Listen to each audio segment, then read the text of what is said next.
Halo Sobat Manhwa, bagaimana kabar kalian? Semoga kalian selalu dalam keadaan sehat. Kali ini kita akan kembali melanjutkan cerita Kick Off Sang Underdog Part 12. Bagi kalian yang belum menonton part sebelumnya, silahkan cek playlist yang telah Mimin buat. Kalau sudah, langsung saja kita lanjut ke ceritanya.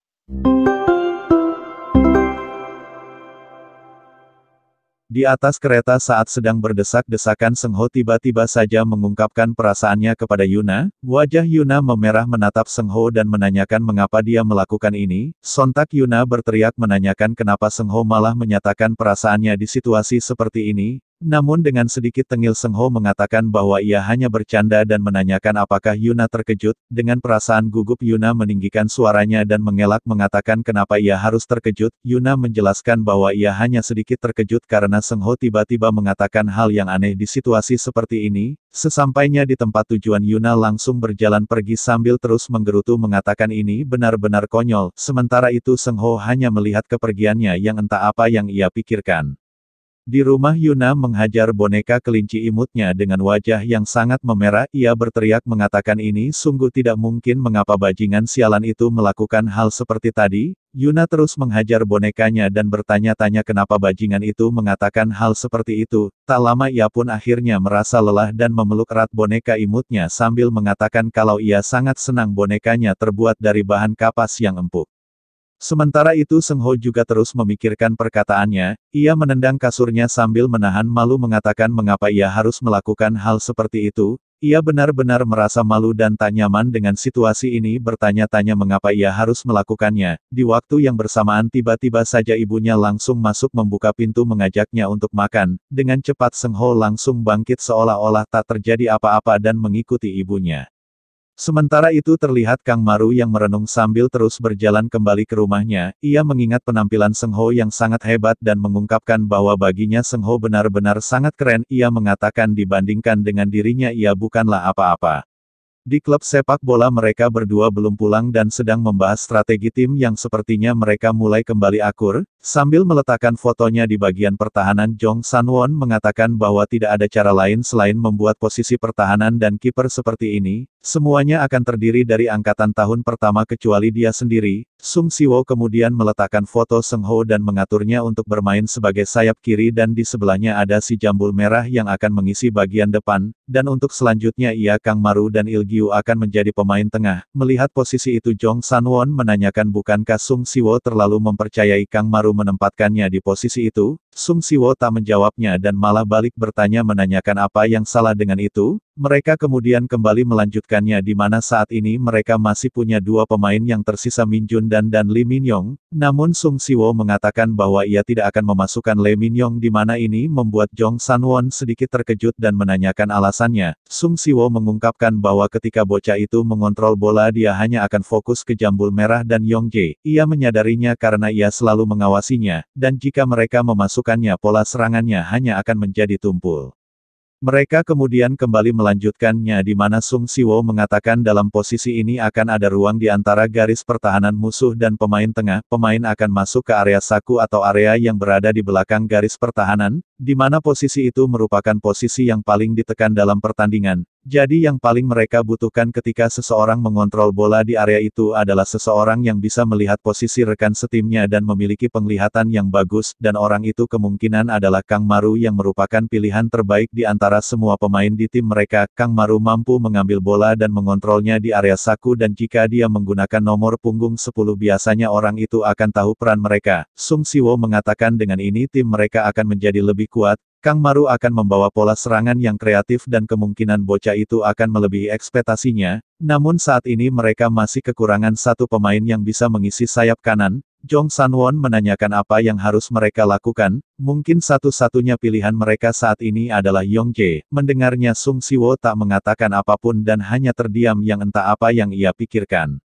Sementara itu di SMA Siwon terlihat Yong Jae yang sedang memohon kepada pelatih di sana untuk membiarkannya mengikuti ujian seleksi klub sepak bola di sekolah ini. Yong Jae berlutut dan memohon agar setidaknya ia diberi satu kesempatan untuk mengikuti ujiannya. Namun pelatih itu tak menghiraukannya dan diketahui bahwa ternyata Yong Jae sudah sering datang ke tempat ini untuk memohon namun selalu ditolak dengan menyedihkan. Manajer klub meminta tolong kepada Yong Jae agar sebaiknya dia tidak datang lagi ke tempat ini. Anak-anak lainnya yang melihatnya benar-benar merasa geram karena Yong Jae terus saja datang. Mereka yang kesal akhirnya melempar dan menyuruh Yong Jae untuk segera pergi dengan cara kasar. Mereka memperingatinya agar tidak pernah datang ke sini lagi jika dia tak ingin dihajar dan berakhir babak belur. Yong Jae akhirnya pergi namun ia masih belum menyerah dan memutuskan menunggu seseorang di depan gerbang. Tak lama mobil orang yang dia tunggu akhirnya lewat yang diketahui kalau mobil itu ternyata adalah milik direktur di sekolah ini. Direktur itu pun menghentikan mobilnya dengan raut wajah penuh kekesalan mengumpat menyebut Yong Jae dasar bajingan sialan yang tidak berguna. Ia terus memaki Yong Jae menyuruhnya untuk tidak datang lagi ke sekolah ini karena ia bahkan tidak tahu namanya, di mana Yong Jae yang mendengarnya hanya bisa tertunduk diperlakukan sangat menyedihkan seperti ini.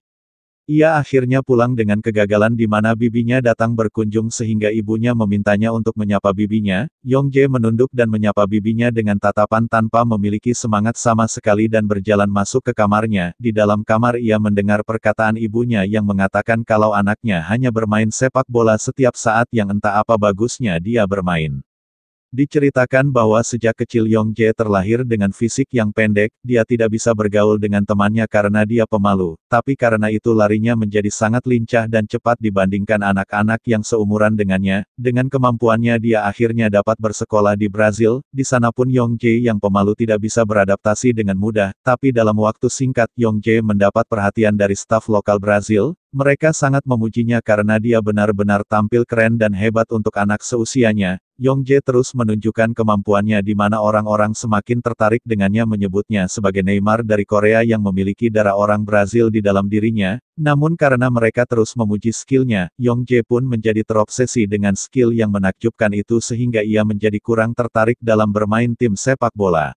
Waktu pun berlalu di mana mereka awalnya duduk di bangku cadangan selama 1 tahun, namun setelah 2 tahun berlalu Yong Jae kini tinggal sendirian yang tidak bermain, hingga tahun ketiga dia akhirnya dimainkan namun hasilnya ia menjadi tidak sabaran karena tidak pernah diturunkan dalam pertandingan. Untuk menunjukkan kemampuannya dia lebih memilih menerobos sendiri daripada mengumpan bola kepada rekannya. Hasilnya tidak sesuai harapannya yang membuat rekan setimnya malah membencinya. Karena gaya bermain Yong Jae ini akhirnya membuatnya semakin menjadi penyendiri karena anak-anak lainnya tak mau mendekatinya. Ketika rekan setimnya membawa bola mereka akhirnya juga tak mau mengumpan kepada Yong Jae karena mereka tahu Yong Jae juga tidak akan mengumpan balik, karena terus diabaikan dan tidak pernah diberikan umpan sama sekali. Itulah awal yang membuat munculnya ketidakpercayaan Yong Jae terhadap rekan timnya di sepak bola. Ketika dia mendapatkan bola dia tidak akan pernah memberikan bola itu kepada siapapun. Pelatih yang melihat permainannya mulai meragukan penilaian mereka dan tak menyukai gaya bermain Yong Jae yang seperti itu. Dia akhirnya berakhir tidak pernah diturunkan lagi dalam pertandingan dan selalu berada di bangku cadangan setiap saat.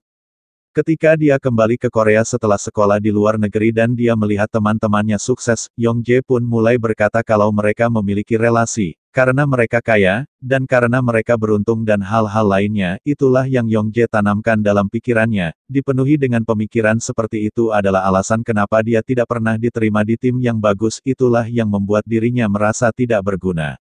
Di klub sepak bola Park Cha-dol memberitahu Kang Maru bahwa ia dan Yuna akan pergi ke SMA Sewon untuk mendapatkan beberapa informasi, jadi ia meminta Kang Maru untuk mengemas barang-barang Yong Jae dari loker menggantikannya. Kang Maru pun setuju dan mulai mengemas barang-barang Yong Jae namun ia tak sengaja melihat jurnal latihan Yong Jae yang membuatnya merasa penasaran. Kang Maru membukanya dan merasa terkesan karena melihat apa yang ditulis Yong Jae seperti penuh dengan perasaan dan berlatih dengan caranya sendiri. Kang Maru melirik ke sana kemari dan bertanya-tanya tapi bolehkah ia mengintip jurnal latihan seseorang seperti ini? Seolah tak peduli Kang Maru melanjutkan melihat-lihat isi buku tersebut, di dalam banyak teknik yang ditulis Yong Jae sendiri untuk meningkatkan kemampuannya. Salah satunya dengan gambar ini yang menjelaskan jika dia mampu membelakangi pemain lawan dan lari maka dia akan punya kesempatan untuk mengecoh pemain belakang. Selanjutnya gambar ini menerangkan kalau dia harus menggunakan tubuh bagian atasnya terlebih dahulu karena itu akan lebih memudahkannya untuk menggiring bola dengan cepat. Sambil terus melihat buku tersebut Kang Maru juga mempraktekannya dan merasa kalau ini benar-benar sangat hebat.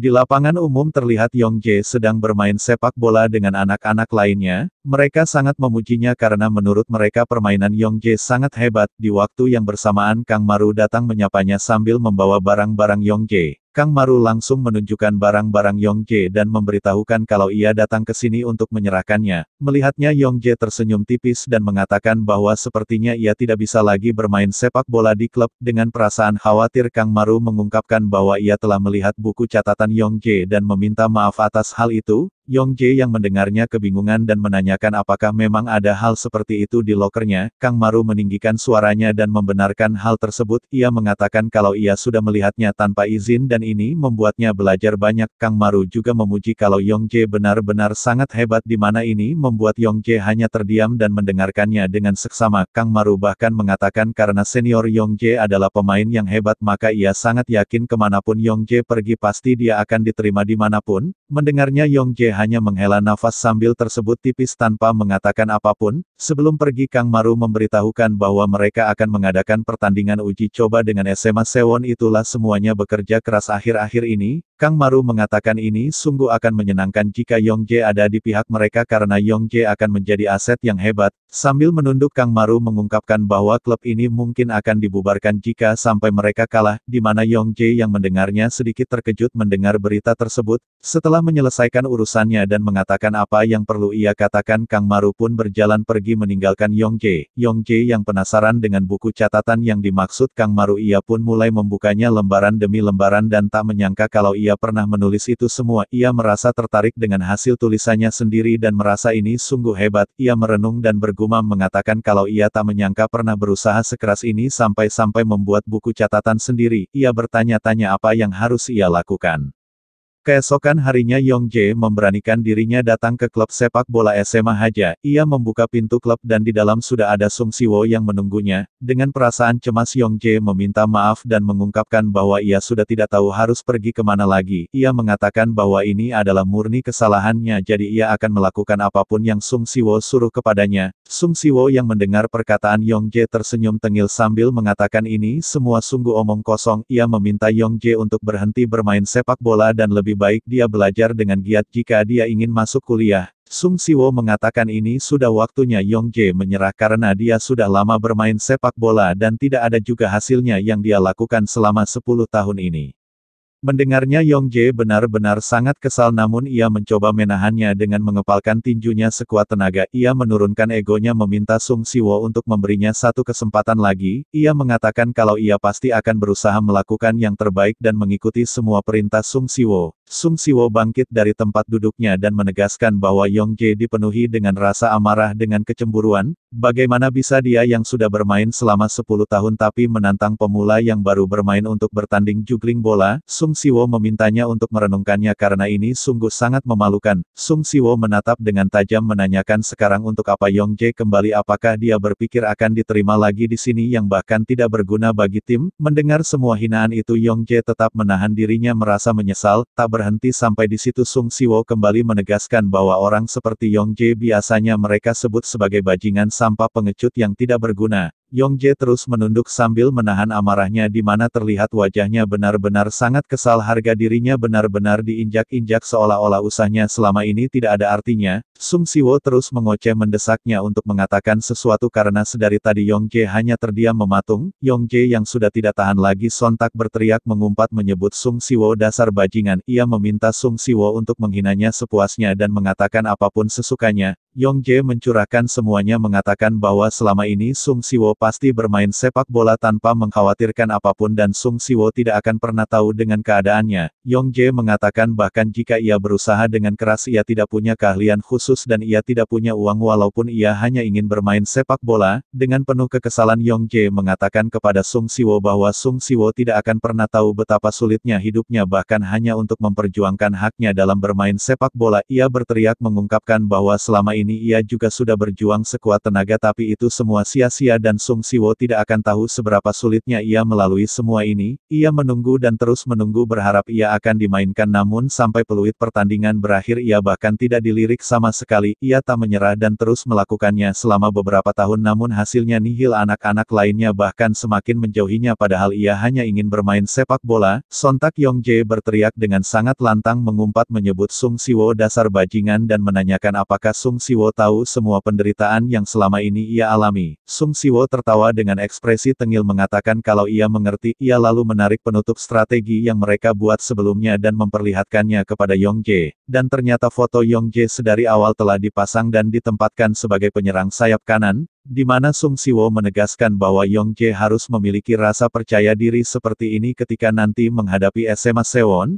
Melihatnya Yongjae terdiam dan benar-benar tak menyangka kalau ia akan diterima kembali, ia tersungkur dan menangis sejadi-jadinya mengucapkan terima kasih. Sung Siwo langsung melemparkan seragamnya dan menyuruhnya untuk berhenti menangis karena masih banyak hal yang harus mereka lakukan. Di waktu yang bersamaan anak-anak lainnya juga sudah berkumpul meminta Yongjae untuk segera keluar karena mereka harus segera berlatih. Sung Siwo tersenyum mengucapkan selamat datang kembali kepada Yongjae, di mana Yongjae benar-benar merasa terharu tak bisa menahan air matanya mengumpat mengatakan ini benar-benar sialan.